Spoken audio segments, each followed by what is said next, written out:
नमस्कार दोस्तों, स्वागत है आप सभी का। दोस्तों, पिछला वीडियो में हम लोगों ने देखा था कि गुरुत्वाकर्षण बल कैसे कार्य करता है।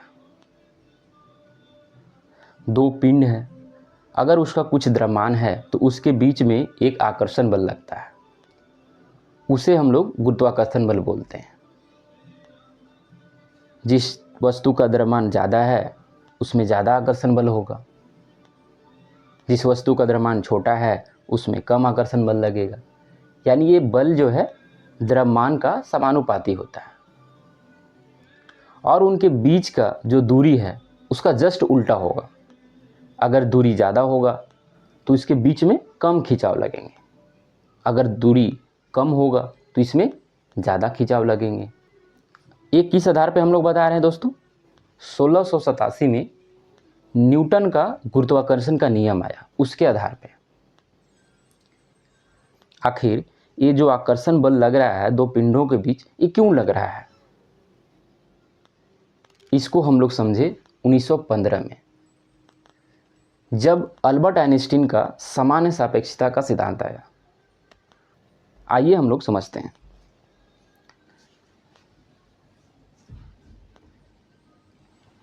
न्यूटन का गुरुत्वाकर्षण का नियम हम लोग क्या समझ रहे थे दोस्तों? कोई दो वस्तु है, इसके बीच में एक खिंचाव कार्य कर रहा है। बड़ा वस्तु इसको इधर खींचने की कोशिश कर रही है, छोटा वस्तु इसको इधर खींचने की कोशिश कर रही है। लेकिन ये क्यों खींच रही है, इसमें खिंचाव क्यों है, ये हम लोगों को पता नहीं चल रहा था। क्यों खींचेगी, इसका उत्तर दोस्तों हम लोगों को कब मिला? 1915 में, जब सामान्य सापेक्षता का सिद्धांत आया। अल्बर्ट आइंस्टीन ने हम लोग को बताया कि जो स्पेस है वो खाली नहीं है। जगह जगह पे तारे, ग्रह और भी बहुत सारे पिंड हैं, का बीच का जगह खाली नहीं है। वो क्या चीज़ से बना हुआ है? एक अदृश्य स्पेस एंड टाइम का फैब्रिक से बना हुआ है। आइए इसको समझते हैं। मान लीजिए आपके पास एक चादर है, कोई भी आप चादर ले सकते हैं। ये चादर क्या चीज़ से बना हुआ है? पतला पतला सूता से बना हुआ है, यानी फैब्रिक से बना हुआ है। इस तरह से मान लीजिए ये फैब्रिक से चादर बना हुआ है। मान लीजिए आप इस पे कुछ एक भारी वस्तु रख दिए। अब क्या होगा दोस्तों? पहले तो ये फ्लैट था, आप टाइट पकड़े हुए थे, तो ये क्या था? एकदम प्लेन था। लेकिन जैसे आप इसके ऊपर में एक भारी वस्तु रख देंगे तो ये कुछ साइड से इस तरह दिखने लगेगा। क्यों दिख रहा है? क्योंकि इसका वेट है और वेट की वजह से ये दब जाएगा। जब यहाँ पे रखेंगे तो इस तरह से दब जाएगा। इसका मतलब क्या है कि इसके चारों तरफ एक गड्ढा बन जाएगा। सेम उसी तरह स्पेस में क्या होता है कि जब बड़े बड़े तारे, ग्रह जब रहते हैं तो उसके चारों तरफ एक स्पेस एंड टाइम का जो फैब्रिक है, जो अदृश्य है, वो दिखता नहीं है, वो लेकिन वो फ्लेक्सिबल है, रिजिड नहीं है। उसके वजह से क्या होता है, उसका वेट की वजह से चारों तरफ एक गड्ढा बन जाता है और इस गड्ढा में जो भी कोई वस्तु आएगा, जैसे मान लीजिए यहाँ पे है, क्योंकि स्लोप इधर है तो इधर ये चलाएगा, इसी वस्तु पे आ जाएगा। आप कोई भी चीज़ यहाँ पे मान लीजिए रखेंगे तो डायरेक्ट ये धीरे धीरे घूमते हुए गिर जाएगा। तो हम लोग तो ये जान रहे थे कि कोई भी वस्तु दूसरे वस्तु को खींचता है न्यूटन के अनुसार, लेकिन हम लोग ये नहीं समझ पा रहे थे कि गिर क्यों रहा है। तब हम लोग को पता चला कि स्पेस एंड टाइम उस जगह मुड़ गया है, उसी कर्व के अनुसार वो गिर रहा है, वो खींच नहीं रहा है।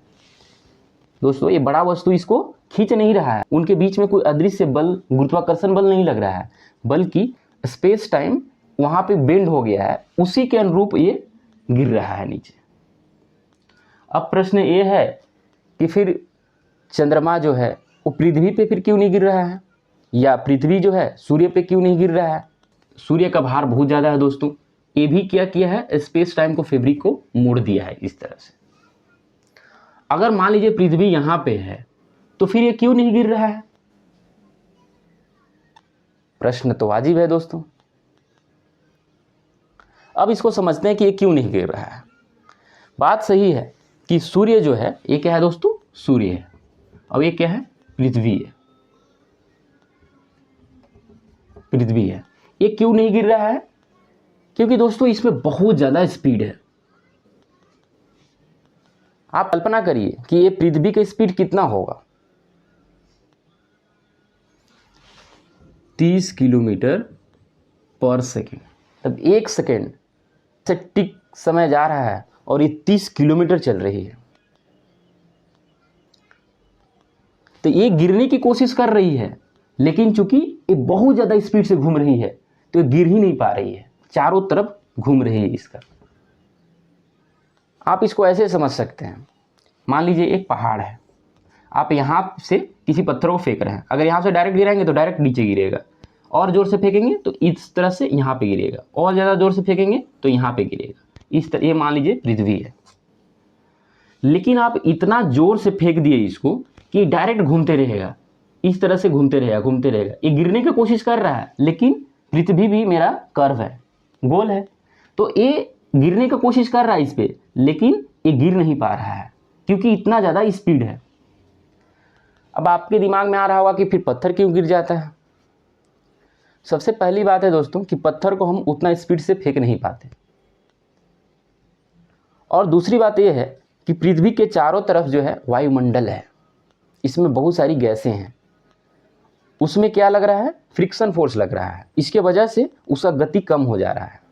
लेकिन स्पेस में वैसा नहीं है, वहाँ पे आप जितना जोर से फेंक देंगे, एक गति से चल रहा वही गति से वो घूमते रहेगा, उसके बीच में कोई फ्रिक्शन फोर्स नहीं लग रहा है क्योंकि वहाँ वायुमंडल नहीं है, तो वो क्या होगा, उसी गति से घूमते रहेगा, इसीलिए वो गिर नहीं रहा है। वो गिरने का कोशिश कर रहा है पृथ्वी सूर्य के ऊपर, बट एक समान गति से वो चल रहा है, 30 किलोमीटर पर सेकंड। इसकी गति कम हो ही नहीं रही है। जब इसका गति कम होगा तो फिर इसका कक्षा चेंज हो सकता है। अगर मान लीजिए आप खाली ऐसे आप पृथ्वी को रख दिए, इसका कोई गति नहीं है, तो अब डायरेक्ट गिर जाएगा। मून जो है, मून का कोई गति नहीं है, चुपचाप आप रख दिए वहाँ पे, वो ढलान के ऊपर गिर जाएगा। क्यों ढलान के ऊपर गिरेगा? क्योंकि पृथ्वी भी स्पेस टाइम को मोड़ दिया है। अब मान लीजिए ये चंद्रमा है, ये पृथ्वी है, आप डायरेक्ट अगर ऐसे रख दिए, स्थिर रख दिए, तो वही ढलान के अनुरूप गिर जाएगा। लेकिन चूंकि इसका स्पीड है, अब एक कांस्टेंट स्पीड है, क्योंकि वहाँ पे कोई फ्रिक्शन फोर्स नहीं है, तो ये घूमते रहेगा। जो स्पीड से घूम रहा है, गिरने की कोशिश कर रहा है, लेकिन चूंकि इसका स्पीड है तो ये चारों तरफ ऐसे घूमते रह रहा है। आप इस चादर के ऊपर में कुछ भी रख दीजिएगा तो धीरे धीरे ये गिर रहा है। क्यों गिर रहा है? क्योंकि यहाँ फ्रिक्शन फोर्स लग रहा है। लेकिन कल्पना करिए कि यहाँ कोई फोर्स नहीं लग रहा है, कोई फ्रिक्शन फोर्स नहीं लग रहा है, और ये स्पीड से आप इसको फेंक दिए, तो इसी तरह ये घूमते रहेगा, ये कभी नहीं नीचे गिरेगा। तो इससे क्या पता चला दोस्तों कि न्यूटन का जो गुरुत्वाकर्षण का नियम है वो सामान्य परिस्थितियों के लिए सही है। गेंद ऊपर फेंकते हैं तो नीचे क्यों गिर जाता है, लेकिन जब वस्तु का भार बहुत ज़्यादा हो, जैसे ब्लैक होल बहुत ज़्यादा भारी है, वहाँ पे ये नियम काम नहीं करता है। फिर हम लोग वहाँ पे उपयोग करते हैं सामान्य सापेक्षता का सिद्धांत। उससे हम लोग समझते हैं कि वहाँ पे क्या हो रहा है, या फिर कोई वस्तु बहुत ज़्यादा स्पीड से जा रहा हो, तब हम लोग समझते हैं इस सिद्धांत से। ब्लैक होल क्या होता है दोस्तों? बहुत ज़्यादा भारी होता है, और ये स्पेस टाइम का जो ताना बाना है उसको बहुत बुरी तरीक़ा से कर्व कर देता है, और कोई भी वस्तु जब इस इवेंट होरिजन के नज़दीक आता है उसको तेज़ी से अपने तरफ खींचता है। इसके वजह से तरंगे जनरेट होती है, प्रकाश जनरेट होते हैं, जैसे रेडियो तरंगे, एक्स तरंगे। तब हम लोग को समझ में आता है कि यहाँ पे क्या है, ब्लैक होल है। और चूंकि इतना ज़्यादा स्पेस टाइम को ये बेंड कर दिया है कि यहाँ पे समय स्लो हो जाएगा। आप ऐसे समझ सकते हैं, मान लीजिए आपको यहाँ से यहाँ जाना हो, एक सीधा रास्ता है, आप 60 किलोमीटर प्रति घंटे से चल रहे हैं, और मान लीजिए आपको जाने में 1 घंटा लगता है। आप सीधा चले गए, पहुँच गए। अब कल्पना करिए कि इसी बिंदु के पास से आपको यहाँ पे जाना है, लेकिन रास्ता बहुत टेढ़ा मेढ़ा है। आप पहाड़ी रास्ते से जा रहे हैं, मान लीजिए पहाड़ है, आप पहाड़ी रास्ते से जा रहे हैं, इधर जा रहा है, कभी इधर घूम रहा है, इधर इधर चारों तरफ घूमते हुए जा रहा है, तो आपको क्या लगेगा? बहुत ज़्यादा टाइम लग जाएगा। आप स्पीड से 60 किलोमीटर प्रति घंटा से ही स्पीड से चल रहे हैं, लेकिन आपको जाने में ज़्यादा समय लग जाएगा, लेकिन आप यहाँ पे जल्दी पहुँच जाएंगे। सेम उसी तरह से यहाँ पे क्या होता है दोस्तों, टाइम बहुत स्लो हो जाता है और यहाँ पे जल्दी समय पार हो जाता है। हम लोग पृथ्वी पे रहते हैं, तो जब तक यहाँ पे 1 घंटा बीतेगा तब तक यहाँ पे, चूँकि टाइम यहाँ फास्ट है, तो यहाँ पे 7 साल लगभग बीत गया होगा। अब यहाँ पे मात्र 1 घंटा। क्यों? क्योंकि स्पेस टाइम का जो ताना बाना है वो इतना बेंड हो चुका है वहाँ पे कि वहाँ पे टाइम बहुत स्लो हो जा रहा है।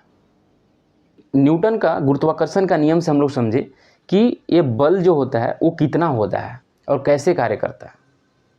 सामान्य परिस्थितियों के लिए ये तो बहुत उपयोगी है, लेकिन अंतरिक्ष में जब बहुत ज़्यादा भार वाला तारा हो या कोई पिंड हो जैसे ब्लैक होल, तो फिर यहाँ पे ये कार्य नहीं करता है। तब हम किसका यूज करते हैं?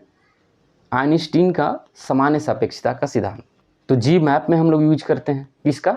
सामान्य सापेक्षता का सिद्धांत यूज करते हैं ब्लैक होल को समझने के लिए। बड़े बड़े तारों और ग्रहों के बीच में जो समय है, समय क्यों चेंज हो रहा है? क्योंकि समय अलग नहीं है दोस्तों। ऐसा नहीं कि समय स्टार्ट हुआ और चलते जा रहा है, एक ही स्पीड से चल रहा है, ऐसा नहीं है। जगह चेंज होने से समय भी चेंज हो सकता है। जिस तरह से ब्लैक होल में समय कम हो गया, पृथ्वी पे समय ज़्यादा हो गया। और भी कोई छोटा पिंड होगा, जैसे मान लीजिए बुध पे चले गए, तो वहाँ पे समय और जल्दी चलेगा पृथ्वी की अपेक्षा। कहने का मतलब यह है दोस्तों कि स्पेस और टाइम अलग अलग नहीं है, बल्कि इंटरलिंक है। Thank you. अगर आपको ये वीडियो पसंद आया है तो मेरा चैनल को सब्सक्राइब कर दीजिएगा। मिलते हैं आपसे अगले वीडियो में, तब तक के लिए जय हिंद।